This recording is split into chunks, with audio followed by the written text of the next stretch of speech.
Hey there, friends. Today, I'll show you what to do if your biometric sign-in isn't working.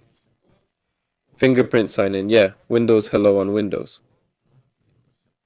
First, you need to open Services. Look for the Windows Biometric service, click on Properties, and stop it.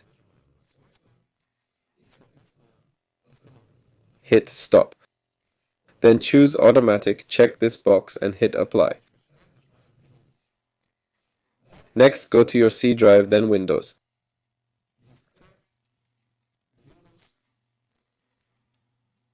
Inside System,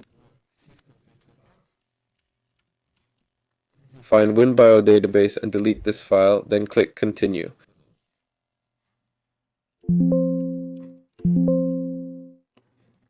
Then come back and start this process. After that, restart your computer. If that didn't help, the only thing left to do is check your settings, Windows Update. And if there are updates, install them. You can also right-click on Start, open Device Manager, and reset the drivers for your biometric sign-in devices. To do this, select, for example, this one, right-click, hit Update Driver, and choose the driver from your computer. That's all. This is Eeler. Please like and subscribe to the channel. Bye, everyone.